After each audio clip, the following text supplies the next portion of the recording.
नमस्कार, अनादि टीवी देख रहे हैं आप। मैं हूं आपके साथ अस्मिता। आज चर्चा करेंगे आय पर हाय हाय पर। मध्य प्रदेश के किसानों की आय पर सीएम शिवराज और कमलनाथ आमने सामने हैं। कमलनाथ ने कहा कि जनता सरकार को पहले से ही झूठ की मशीन कहती है।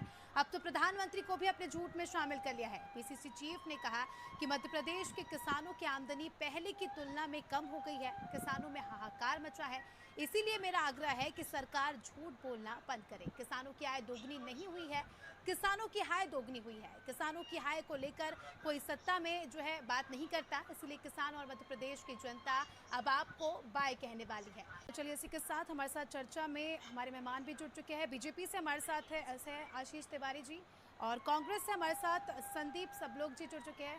आप सभी मेहमानों का बहुत बहुत स्वागत। महेश जी, मुझे लगता है कि भारतीय जनता पार्टी के मेरे मित्र आशीष तिवारी जी एक जादुई कुछ उसमें घिरे हुए हैं, चाहे शिवराज सिंह जी के चाहे मोदी जी के। वास्तविकता के धरातल पर शायद उन्होंने निकल के नहीं देखा है। अभी मैं आपसे बात करूं कि मोदी जी 18 फरवरी 2016 को मध्य प्रदेश के सीहोर में आए थे और उन्होंने बोला था कि 2022 तक किसानों की आय हम दोगुनी कर देंगे। ठीक है, 8 साल बाद वो फिर हमारे मध्य प्रदेश के रीवा में जाके उनके सामने छोटे मियां बोलते हैं कि हमने 6 गुनी कर दी, 8 गुनी कर दी। मतलब ऐसे जादूगर बन के लोगों को गुमराह करने का काम कर रहे हैं। वास्तव में अगर देखा जाए तो मध्य प्रदेश के छोटे और सीमांत किसान की मैं खास तौर पे बात करूंगा, बद से बदतर हालात हो रहे हैं। इन्होंने जो समर्थन मूल्य पर कांग्रेस की सरकार ने गेहूं का बोनस शुरू किया था, भारतीय जनता पार्टी की सरकार ने आते हुए उस बोनस को बंद कर दिया। आपको याद दिला दूं महेश जी कि खाद के रेट 1200 से 1600 रुपए हुआ करते थे, आज 2000 से 2200 रुपए है। डीजल का रेट 40 रुपए के आसपास हुआ करता था, आज 90 रुपए से ऊपर है। किसान कहाँ जाए, किसके पास जाए, किससे मांगे?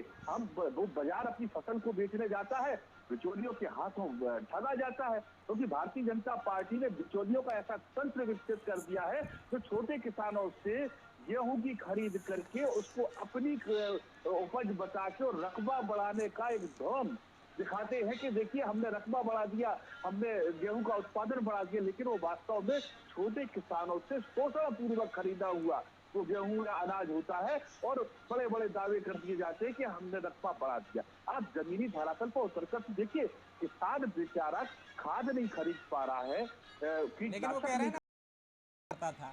और फसल बीमा योजना, वो आप पे आरोप लगाते हैं कि प्रीमियम तक जमा नहीं किया था आपने 15 माह की सरकार में, और शिवराज जी ने आकर प्रीमियम जमा किया था फसल बीमा योजना का। मैं आपको बीच में रोकना चाहूंगा। या आशीष जी कुछ बोलना चाह रहे हैं तो वो बोल ले पहले। नहीं, आप इनका जवाब तो दे दीजिए, फिर मैं आशीष जी के पास ही जाऊंगा। जी बोले। जी, मैं आपसे ये कहना चाह रहा हूँ कि 2003 की जो आप बात कर रहे हैं, हम बौद्धिक लोग हैं, पढ़े लिखे लोग हैं, आशीष जी भी, आप भी, और मैं भी कुछ ना कुछ पढ़ा लिखा हूँ। 2003 के पहले जब मध्य प्रदेश का विभाजन हुआ और छत्तीसगढ़ हमसे टूट के गया, उसके बाद हमारे यहाँ बिजली का संकट आया था। देखिए, हमारे जितने भी पावर के प्रोजेक्ट थे सारे चले गए थे। हमने नए प्रोजेक्ट लगाने का काम शुरू किया जो 2003 के बाद चालू हुए, चाहे सिंगरौली का प्रोजेक्ट हो, चाहे दूसरी जगह का प्रोजेक्ट हो। आज उसका परिणाम है कि मध्य प्रदेश को भरपूर बिजली हम देने की स्थिति में है, सरप्लस बिजली में है, और हम अपनी बिजली को बेच भी रहे हैं और कम दामों में बेच रहे हैं। अपने उपभोक्ताओं को ज्यादा दाम में दे रहे हैं और दूसरे प्रदेशों में कम दाम में बेच रहे हैं। ये बहुत अच्छा काम शिवराज सिंह कर रहे हैं। दूसरी मैं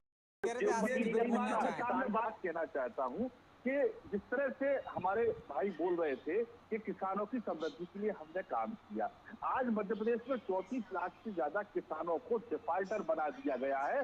और ये तो आपके कारण हुआ डिफाल्टर। आपने घोषणा की, उन्होंने पैसा जमा नहीं किया, वो डिफाल्टर हो गए। मैंने आपकी बात को आपके 15 महीने के कारनामों के कारण वो परेशान हो गए। उस समय पे केवल ट्रांसफर उद्योग में व्यस्त हो गए थे। आपके नेताओं को चिंता ही नहीं थी किसानों की चिंता वही करता।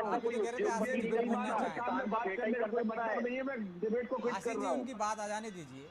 लेकिन आपने भी तो आशीष जी कहा था कि डिफाल्टर जो किसान हुए हैं, जिन पर ब्याज की गठरी चढ़ गई उनके सिर पर, वो उतारेंगे।